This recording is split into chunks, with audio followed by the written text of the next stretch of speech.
Para recibir al Espíritu Santo? Es la pregunta que quiero hacerle esta mañana. Y la otra pregunta es, ¿qué se necesita para pagar al Espíritu Santo? Hay dos interrogantes, hermano, en la vida cristiana. ¿Qué se necesita para recibir al Espíritu Santo?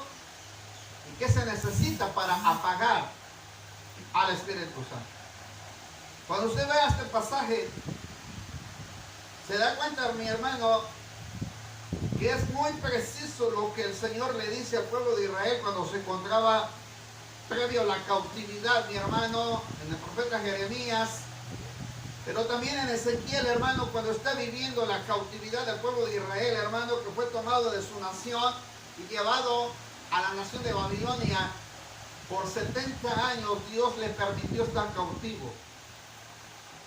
La razón del cautiverio, hermano, si usted analiza, y ahorita le voy a mencionar el capítulo donde Dios muestra la razón por la que Él se lo llevó cautivo, se va a sorprender, hermano, que una nación, siendo el pueblo escogido por Dios, haya caído en esas condiciones. La pregunta que acabo de hacerle, la segunda es, ¿qué se hace para pagar al Espíritu Santo? ¿Y qué se necesita, la primera, para poder recibir al Espíritu Santo? ¿Sabe que Dios, hermano, desde el principio estableció la necesidad de poner al Espíritu Santo en la vida del creyente, en la vida de la persona que conoce o busca a Dios? El problema, hermano, es que la humanidad no ha querido ceder su voluntad a aquel que puede cambiarlo todo. El profeta Ezequiel, hermano, se presenta ante una nación a la cual había olvidado lo que el Señor había hecho con ellos. Se imagina que Dios los había, hermano, en cierta manera escogido para ser un pueblo especial. Pero poco a poco, mi hermano, se fueron contaminando con el tiempo al grado que dejaron de buscar a Dios como Él quería hacerlo. Ahora se encontraban dispersos entre las naciones. La mayoría de ellos, mi hermano, se encontraban cautivos en Babilonia. De ahí usted encuentra en el libro de Daniel y sus amigos en Babilonia. Jeremías, hermano, vio la cautividad cuando se llevaron a la gente cautiva a Babilonia. Ezequiel la experimentó porque él estaba dentro de Babilonia, mi hermano. Y la Biblia nos enseña que Isaías estaba prometiendo una vez más la restauración del pueblo de Israel, de los que habían sido cautivos. 4 dinastías de 4 reyes distintos profetiza Isaías, y una de ellas, hermano, es anunciar la promesa del Mesías esperado. Pero cuando usted vea la Biblia, mi hermano, Dios siempre ha tratado de que el concepto de la humanidad cambie y sea distinto a lo que el hombre quiere hacer.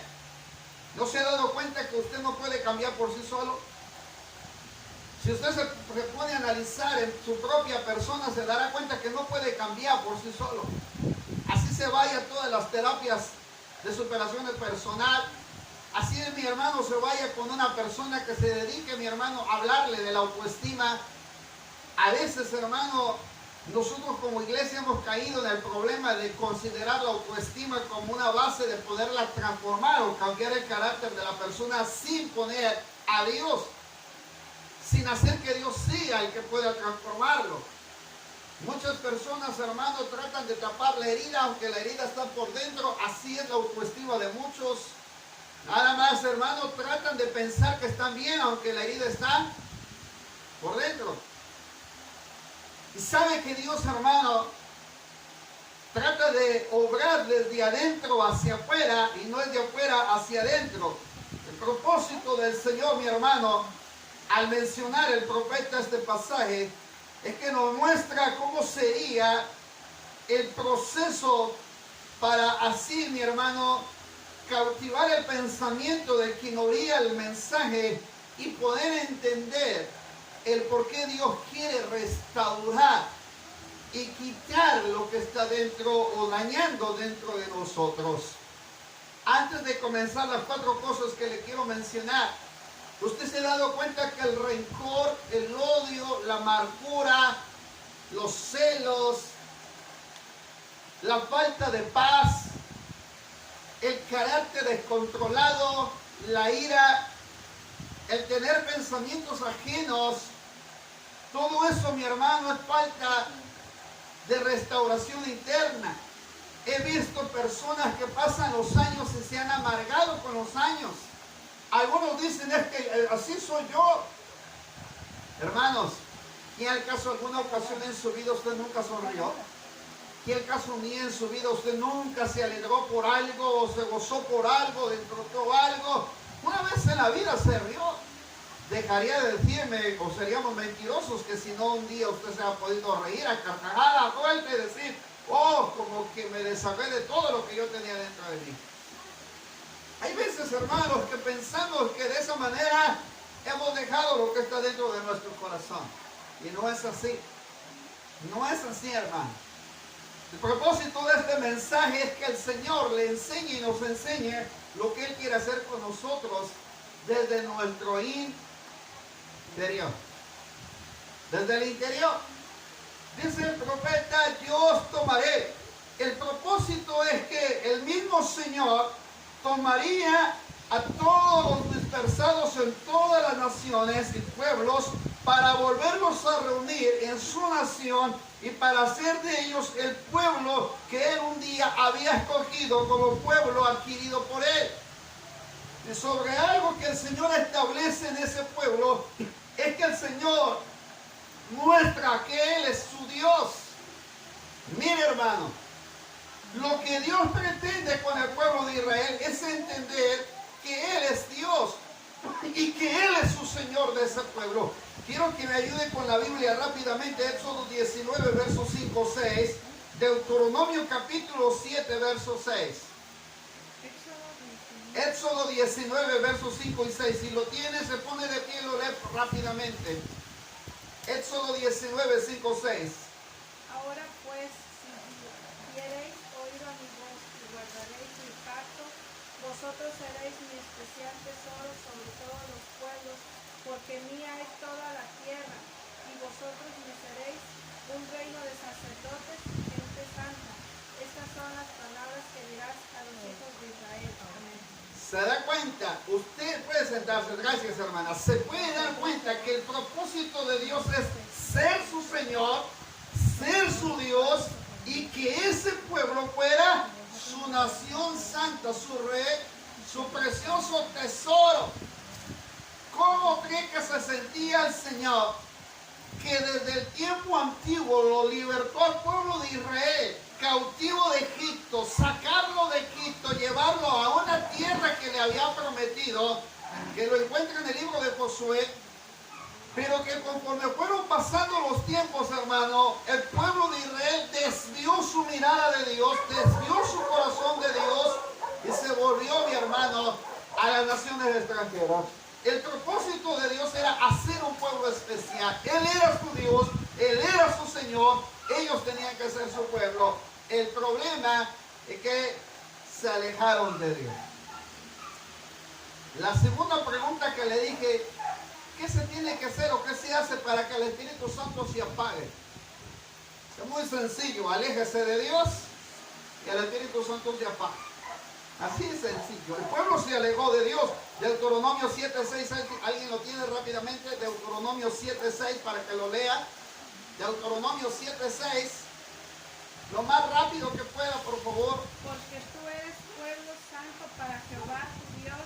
Jehová tu Dios te ha escogido para ser un pueblo especial, más que todos los pueblos que están sobre la tierra.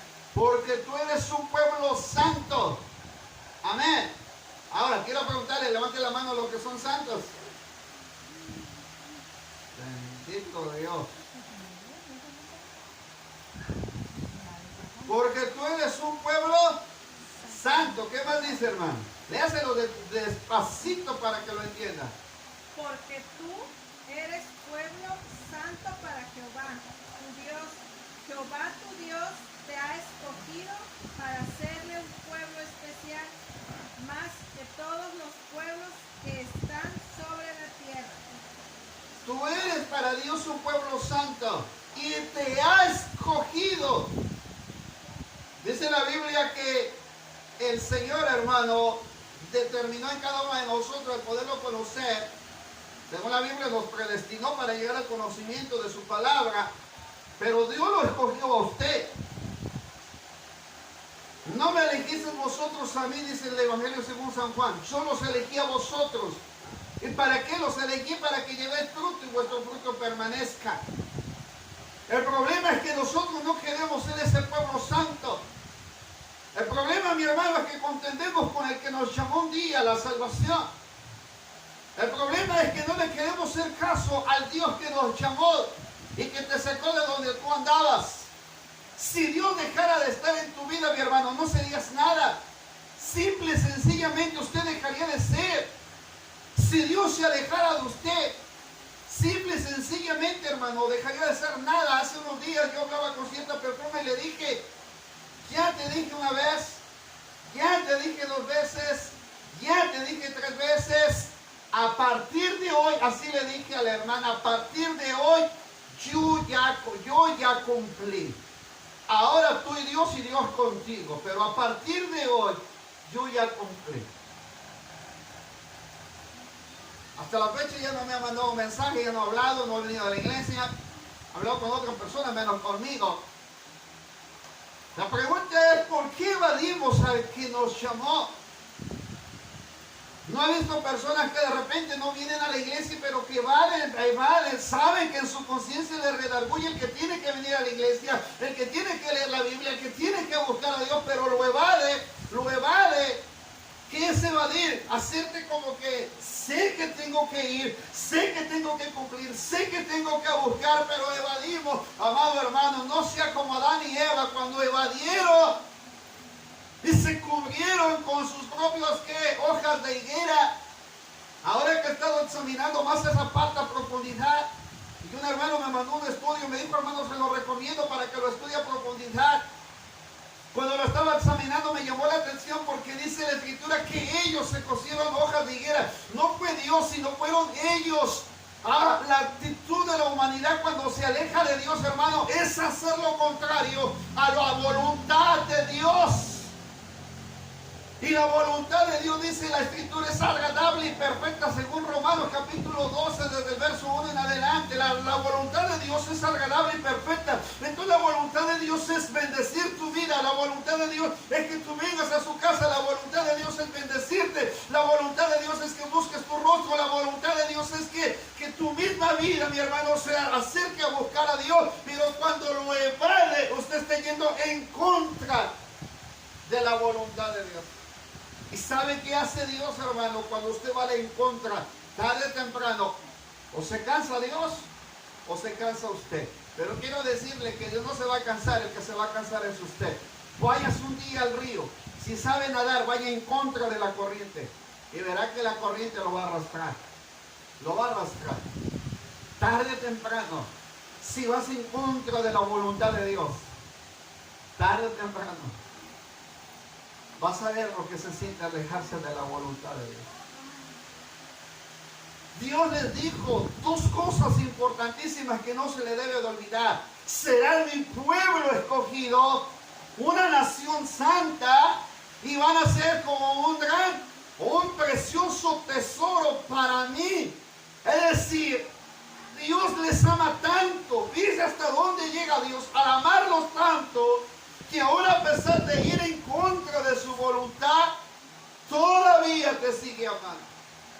Todavía sigue teniendo misericordia de ti. Pero tarde o temprano la misericordia se va a terminar. Recuérdelo, tarde o temprano la misericordia va a terminar. Y ahí ya no hay vuelta de hoja, hermano. Ahí le va a decir, Señor, ten misericordia. Le va a decir, bastante tiempo jugaste con mi misericordia, te fuiste a la contra de mi voluntad. Este es el resultado, el juicio de Dios. Así es que ellos tenían que entender que era el Señor. Él tenía autoridad sobre el pueblo de Israel y dice, yo los voy a tomar de todas las naciones y de los pueblos donde fueron esparcidos. Pero dice la segunda cosa que le quiero decir esta tarde, esparciré sobre vosotros, dice, agua limpia y seréis limpiados. Éxodo capítulo 30, versos 17 al 21. A ver, Naya, rápidamente, nuestra hermana. Levítico 14, verso 52. Nuestra hermana, Levítico 14, 52. A ver, hermana Julieta, número 19, verso 17 al 19. Hermana Olga, Salmo 51, 7. Lo más rápido que se pueda. A Julieta le toca el capítulo de número 19, 17, 19. Amén. Nuestra hermana tiene Levítico 14, 52. La hermana Nayeli, Éxodo 30, 17 al 21. Empezamos con la hermana Nayeli rápidamente, hermana. Éxodo 17, 21. ¿Sí? Dice, habló más Jehová a Moisés diciendo, harás también una fuente de bronce con su base de bronce para lavar y la colocarás entre el tabernáculo de reunión y el altar y pondrás en ella agua y de ella se lavarán Aarón y sus hijos las manos y los pies. Cuando entren en el tabernáculo de reunión se lavarán con agua para que no mueran. Cuando se acerquen al altar para ministrar, para quemar la ofrenda encendida para Jehová, se lavarán las manos y los pies para que no mueran y no tendrán por estatuto perpetuo él y su descendencia por sus generaciones. Ok, le voy a regalar tantito algo, a lo mejor se van a enojar conmigo. Anda evangelizando, anda predicando, anda testificando, pero no se ha lavado ni siquiera las manos y los pies.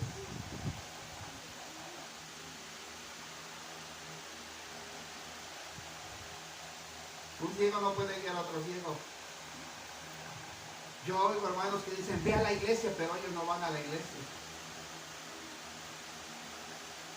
Yo oigo que testifican, hermano, pero el sacerdote para entrar al tabernáculo tenía que estar limpio.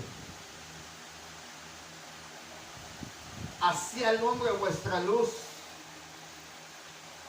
delante de los hombres, pero hay un reflejo de esa luz para que vean.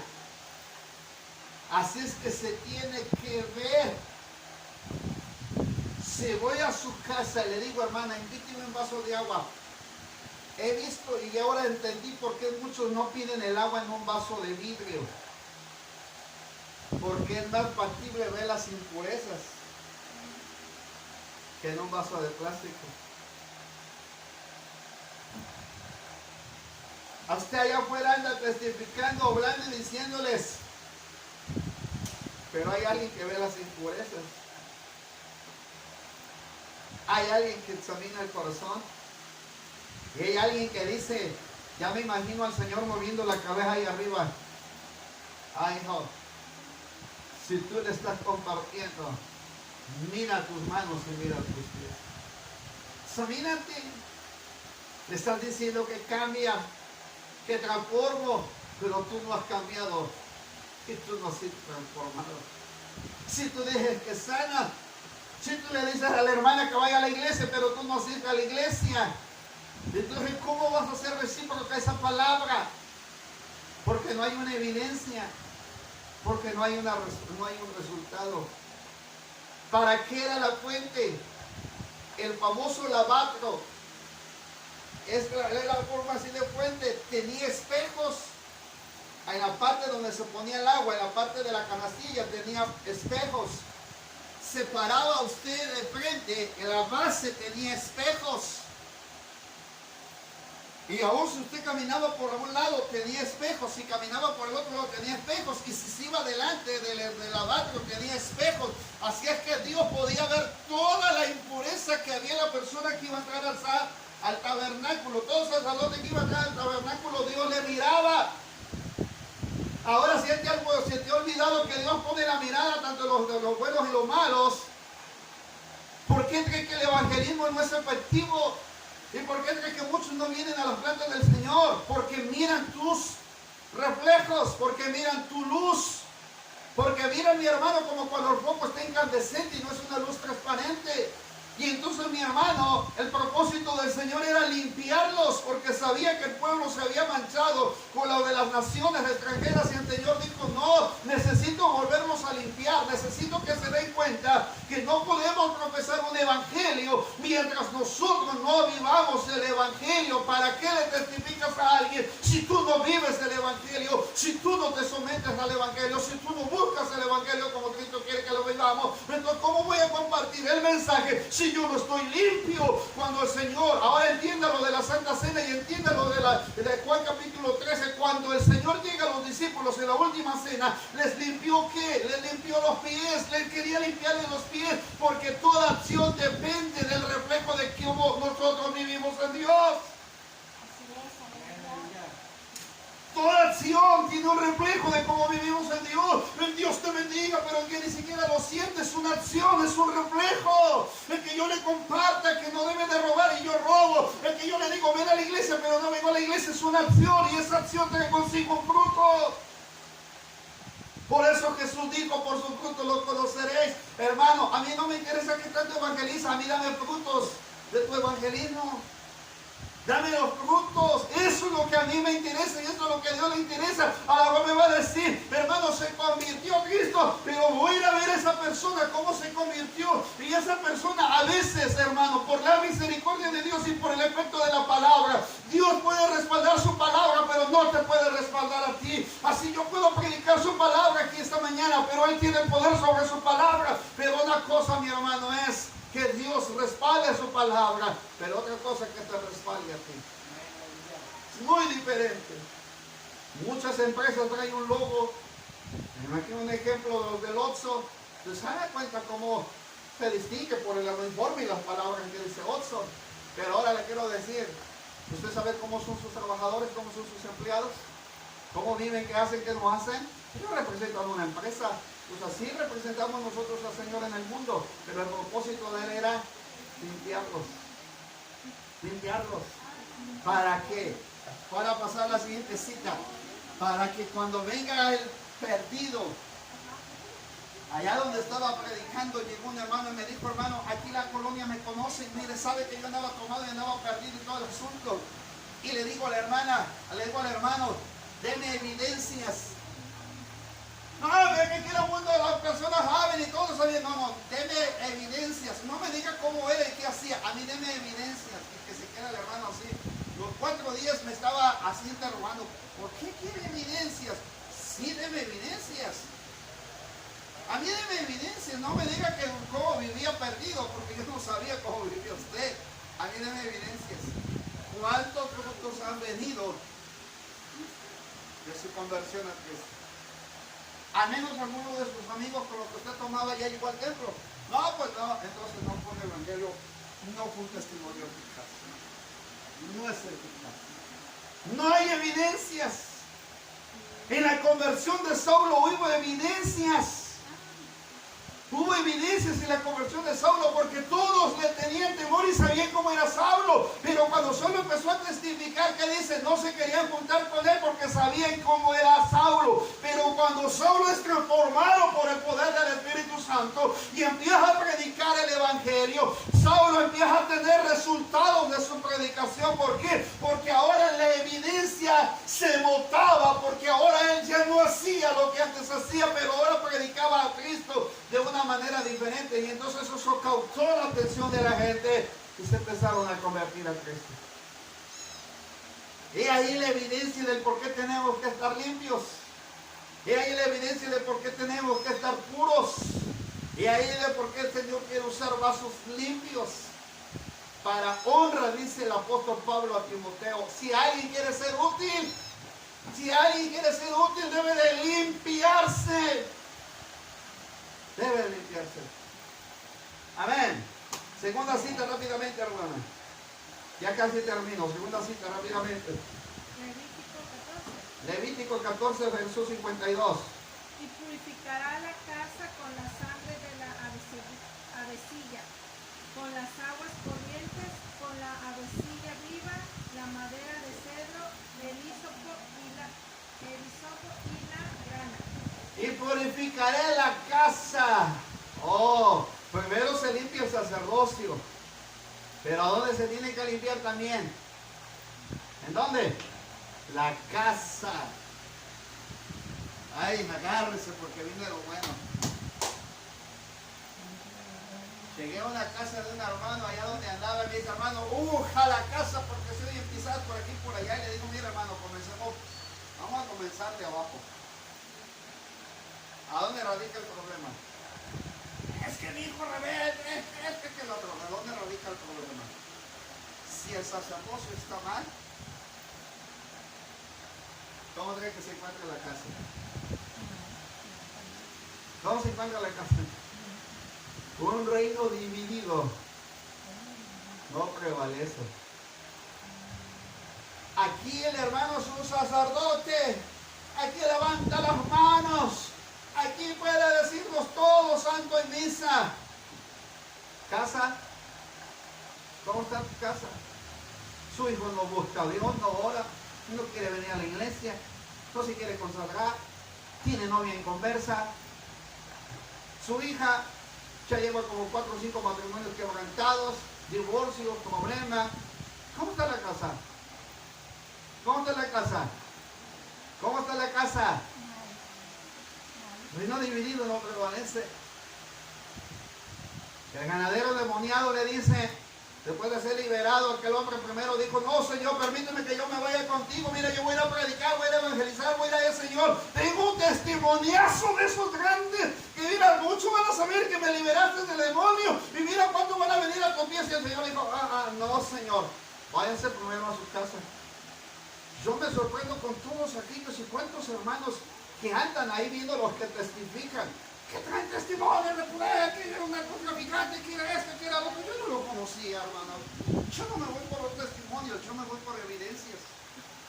Cuando andaba la famosa Camelia, la tejana, que no sé qué, y que no sé cuándo, y un día escuché predicar y me dijo, hermana, que era una tremenda. Le dije, no, evidencia, quiero evidencia. A mí no me interesa el nombre, ni el renombre, ni lo que hizo. A mí me interesan las evidencias. Porque si Judas, que caminó 3 años, lo traicionó. Si uno que caminó 3 años, lo negó. Y si uno que estuvo 3 años con él, no le creyó. ¿Tú crees que yo le voy a traer el testimonio? No, a mí dame las evidencias. Quiero evidencias. Esas son las que establecen el resultado del evangelio. Un reino dividido no prevalece, hermanos. Mientras la casa no esté ordenada, no va a haber un testimonio y el Espíritu Santo no va a descender en su casa. Mientras usted no ordene su casa y no establezca el sacerdocio como debe de ser y establezca la necesidad de limpiar su casa, entonces el Espíritu Santo no viene. La Escritura nos enseña, y este es el resultado del evangelismo, mi hermano, con poder. Dice que perdió un drama perdido aquella mujer, después de que tenía 10 perdió 1. Dice la Escritura que barrió la casa, encendió la lámpara y empezó a buscar minuciosamente hasta que encontró su drama perdido. Cuando la encuentra, dice la Escritura que se gozó, se alegró con sus amigas y sus compañeras que le fueron a ayudar. Pero ¿cuál fue el resultado? Porque esta mujer limpió la casa, encendió la lámpara y buscó los valores que se habían perdido. Y uno que se ha perdido es la necesidad de tener al Espíritu Santo en casa. Limpie su casa. Limpie su casa. Pero es que mi hijo tiene temor. A ver, vamos a ver el temor. Vamos a ver el resultado. Yo oro por ellos, sí. El padre del hijo pródigo no dejó de orar por él. Pero ¿cómo llegó? La realidad llegó perdido. Sí, la realidad, porque nosotros mismos nos engañamos y decimos, mi hijo no anda perdido. Ay, hermano, vea la realidad. Vea la realidad. Mientras su hijo o su hija no tenga a Dios en su corazón y no lo tenga en su vida y no haya evidencias de que en realidad Cristo vive en su corazón, entonces está perdido. Está perdido. Vamos con la siguiente cita. Rápidamente, hermano, porque se nos va el tiempo. Siguiente cita, número 19. Hermana Julieta, le toca a usted, versos 17 al 19. Lo más rápido que pueda, hermana. ¿Ya lo tiene? Si no, para que le pase la cita a Brandon y de ahí continuamos. A ver, hermano Brandon, lo que Julieta no le da. Número 19. De número 19. Rápido, hermano, Salmo 51, 7, ¿lo tienes? ¿Sí, ya lo tiene, hija? A ver, póngase de pie, 19, 17, 19. Verso 17 al 19, ¿qué dice?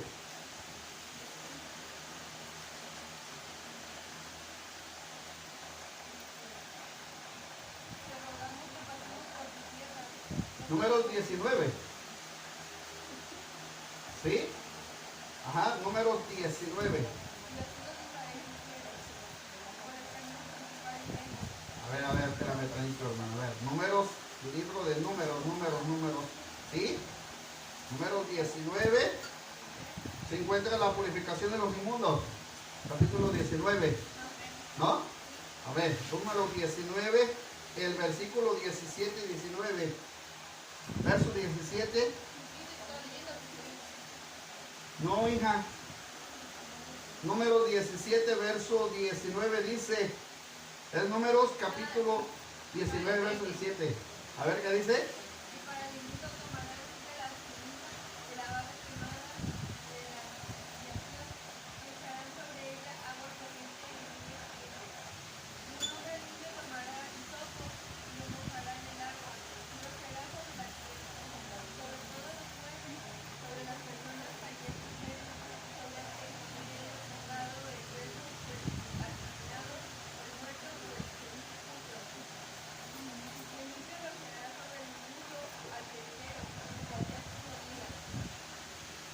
Cuando lo vaya.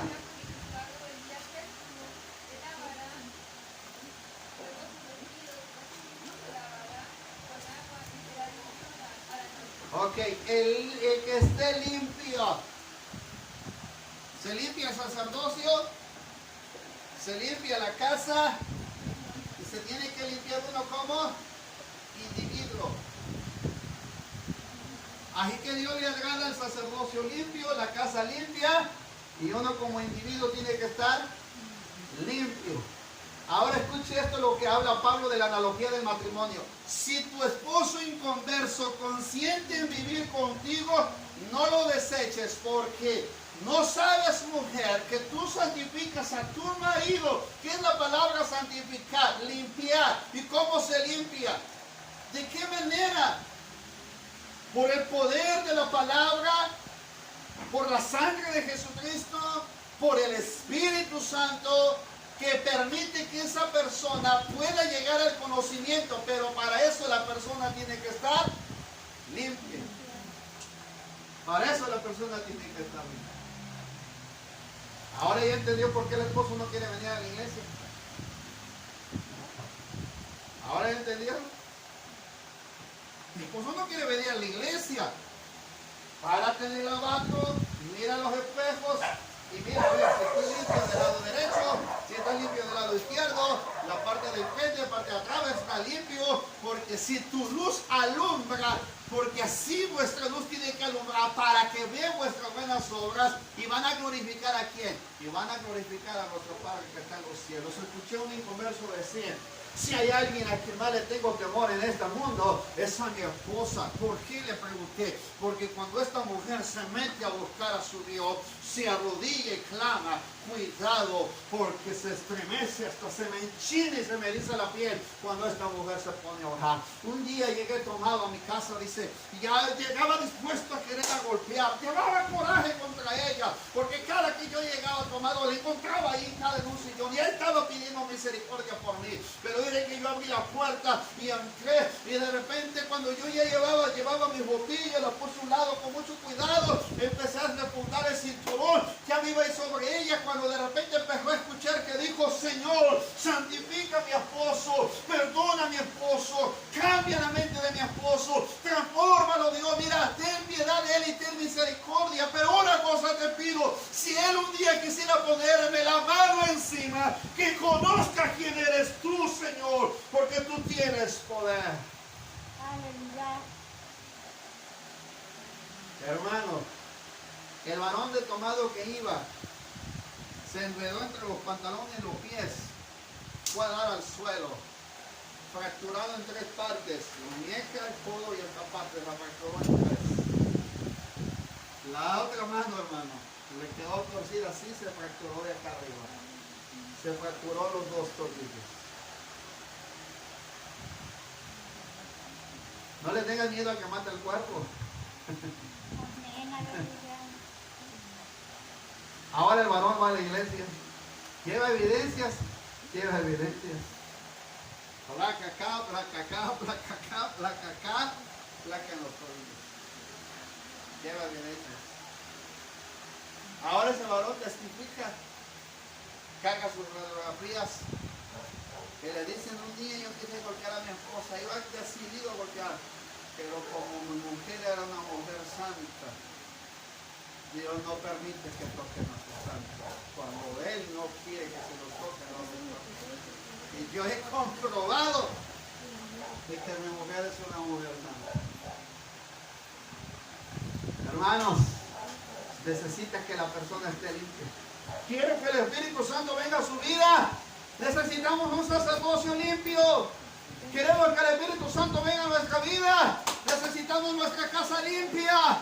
Queremos que el Espíritu Santo venga a nuestra vida personal. ¿Qué necesitamos? Nuestra vida limpia. Y miren que el Espíritu Santo va a estar con nosotros. Miren que el Espíritu Santo se va a mover entre nosotros. Sacerdocio, casa y vida tienen que estar limpios. Dice el Espíritu Santo, dice la palabra, el mismo Dios de paz os santifique por completo, espíritu, alma y cuerpo. Así que Dios santifica por completo desde el espíritu, desde el alma y el cuerpo. Así que tienen que ser irreprensibles. La palabra irreprensible sin mancha hasta la venida del Señor. Así que Dios no puede venir a alguien, no puede venir en una persona mientras no esté limpia, no puede venir a una casa mientras la casa no esté limpia, y no puede venir a la iglesia mientras el sacerdocio no se limpie. Ahora sí les gustó que el sacerdocio tiene que estar limpio, pero todo comienza desde casa y todo comienza desde uno. Aquí que comienza desde allá, llega a la casa y llega al templo. Para que el Señor pueda bendecir y ministrar nuestras vidas. Si no podamos acabar orando y clamando todos los días, mi hermano. Pero si no limpiamos nuestra vida, si no limpia su casa, entonces ¿cómo creen que está el templo? Cuando Jesús llegó a la casa de oración, ¿cómo la encontró? Cambistas. ¿Cómo la encontró? Mercadeo. ¿Cómo la encontró?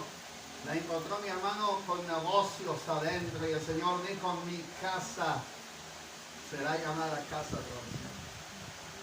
Lo reprendió porque no estaba su casa como debía tener que estar. Amén, hermano. Amén. Diga conmigo, tengo que limpiar el sacerdocio. Y esto para los varones que tienen casa, tienen que limpiar el sacerdocio. Y hermanas, tengo que limpiar la casa, hermana. Usted quiere su casa intachable y bonita y mire que ni se vea polvo, hermano. Esto lo vemos físicamente, pero Dios mira al interior. Así que limpia primero tu casa. Le dijeron al rey, hey, alista tu casa porque de cierto morirás y no vivirás. El rey fue y le clamó a Dios y le dijo, Dios, mira tú todo lo que yo he hecho. Pero el Señor le está diciendo, alista tu casa, hey, limpia tu casa. Vamos, necesitas tener lista tu casa. Hermanos, nuestra casa tiene que estar limpia y nuestra vida personal tiene que estar limpia. Le voy a dejar la segunda parte para la semana que viene. Cornelio, el último ejemplo. Cornelio dice que era un varón justo, temeroso de Dios. Era un hombre, mi hermano, que hacía oraciones a Dios siempre. Sus limosnas subían a Dios y las conocía. Pero un día Cornelio, hermano, necesitaba la evidencia. Solamente le dejé 2 cositas esta mañana. Cornelio necesitaba la evidencia, tenía el evangelio, pero le faltaba vivirlo. Así como usted, ¿cuántos tienen una Biblia en su casa? Pero ahora le falta vivirla. Muchos tienen una Biblia en casa, ¿verdad? Pero ahora nos falta vivirla. Yo le pregunté al Señor porque este mensaje me lo dio cuando venía en el autobús de allá para acá. Y me dijo, alista la pluma y dile a tu pueblo cuando llegues allá. Yo no voy a descender sobre ellos mientras no haya un sacerdocio limpio. Y a veces cuando hablamos de sacerdocio me apuntan a mí como pastor. Hay tres clases de sacerdocios. El sacerdocio del tabernáculo. El sacerdocio que se practicaba en casa. Acuérdese de Job. Acuérdese de Cornelio. Pero también está el sacerdocio del servicio, el que sirve, el que ministra, el que trabaja en la obra. Por eso el Señor dijo, haré reyes y sacerdotes. Una cosa es el sacerdote, el que está sirviendo en la casa del Señor, que sirve para su obra. Ese es un sacerdocio. Si lo ponemos en cuenta, entonces son líderes, los que hacen el aseo, los que trabajan el talento, los que van a las células, los que están liderando una célula. Y sabe que cuando Dios empieza a limpiar la vida de una persona, se empiezan a manifestar todas las características inmundas que hay la persona. La palabra inmunda viene de la palabra, mi hermano, de lo que está sucio, de lo que está mal. Si usted deja el agua que se estanque, ¿acaso no va a oler mal? Le voy a pedir a la hermana María Elena que no vaya a tirar la cubeta de agua que está ahí. Para la próxima semana se le voy a enseñar cómo se queda un agua estancada. Cuando el sacerdocio se estanca, empieza a venir la muerte espiritual y empiezan a venir circunstancias en la vida de la persona, y ahí son manifiestas las obras de la carne. Cuando el agua se estanca, cuando el Espíritu Santo le impides que pueda fluir en tu vida, es como el agua estancada y te empiezan a salir las manifestaciones de tu carne. El sacerdocio es triple: tabernáculo, el varón de la casa y el servicio que hacemos en la casa del Señor. La casa tiene que estar limpia. Levante la mano los que son templos del Espíritu Santo. Levante la mano los que son templos del Espíritu Santo. Oh, bendito Dios, ya no hay ningún templo del Espíritu Santo aquí. Levante la mano los que son templos del Espíritu Santo. Pero el templo del Espíritu Santo. ¿Y cómo tiene que estar el templo? Con esta porción se va a enojar más conmigo y se va a poner de pie. Con esta porción se va a enojar. Sé que se va a enojar y le va a pasar lo que pasó con los fariseos. En la siguiente semana le voy a hablar por qué les llamaban generación de víboras a los fariseos. ¿Por qué les llamaban así? Porque la víbora, mi hermano, muerde. La víbora, cuando la atacas, reacciona. Y cuando un hermano, capte esto, cuando un hermano le hablas con la palabra, ¿qué es lo que hace como la serpiente? ¿Qué hace? Ataca. Ataca. Y yo me quedé sorprendido cuando lo aprendí. Dije, wow, ahora sé por qué le dijo generación de víboras. Porque ellos reaccionaron al mensaje de Jesús. Cuando la víbora pone el veneno en la vida de la persona, lo empieza a matar lentamente. Hay venenos letales y hay venenos que van poco a poco. Pero cuando una persona permite que Satanás meta su veneno en su vida, o lo mata al instante o lo va matando lentamente. Ahí es donde ve la rebeldía, ahí es donde ve el enojo, ahí es donde ve la indiferencia, el que no le agrada nada, el inconformismo, porque Satanás ya metió el veneno y ya está haciendo efecto poco a poco.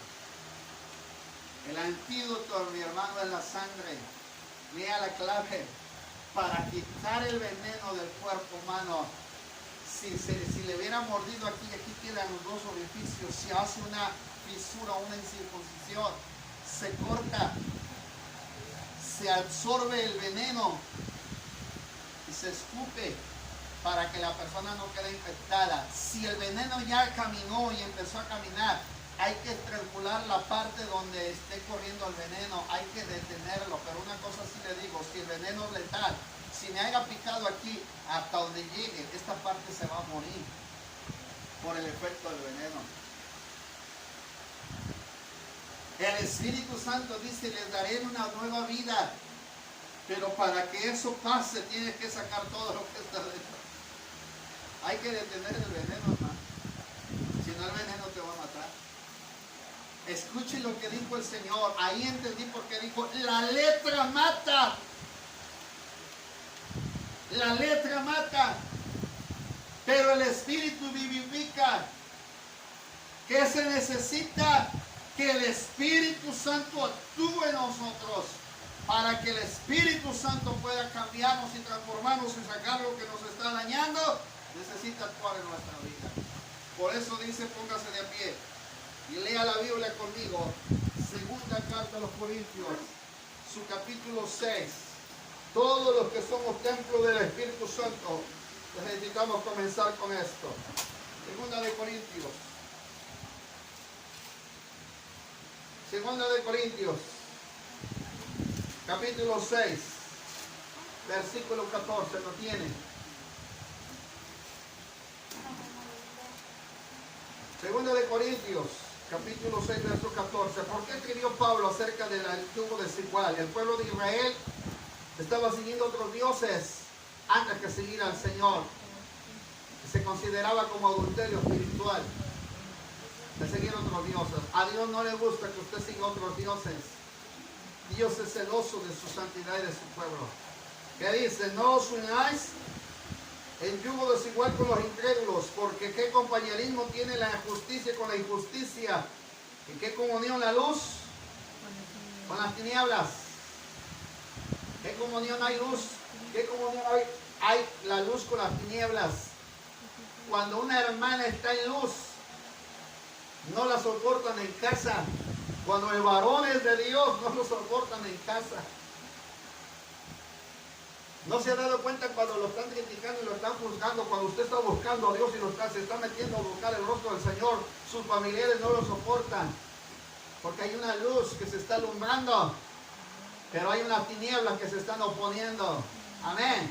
Por eso cuando fuiste a ver a la comadre en estos días, ya no te soportó. Porque tú estás en luz. Y ellos están en ¿qué? En tinieblas. Amén. Ya no te soporta. Porque la luz no va con las tinieblas. Y luego dice la Escritura, ¿qué concordia Cristo con Belial? ¿O qué acuerdo hay con el creyente y el incrédulo? Creyente y incrédulo. No hay un acuerdo, hermanos. Jamás va a haber un acuerdo. Él dice, haz tamales. Y la hermana dice, ya no, yo ya no como tamales. No, y que mira que vamos a invitar y que en la boda va a haber vino. No, yo soy cristiano y ya no tomo, ya no bebo. Entonces ya no hay ningún acuerdo. Cuando tú tienes un suegro inconverso, tu hija es cristiana, no va a haber un acuerdo. El suegro inconverso va a decir, no, que se haga la fiesta así. Y la suegra cristiana dice, no, porque yo soy cristiana y tenemos que honrar a Dios. No hay ningún acuerdo entre las tinieblas y la luz, Cristo y Belial. La idolatría con Dios, no hay ni un acuerdo. Yo no sé por qué a veces hacemos esos acuerdos. Es ahí donde el Espíritu Santo se apaga, cuando nosotros nos desviamos de la voluntad de Dios. ¿Y qué acuerdo hay entre el templo de Dios y los ídolos? Porque vosotros sois el templo de Dios viviente. Ustedes son el templo de Dios viviente. Diga conmigo, yo soy el templo del Dios viviente. Y miren lo que dijo el Señor.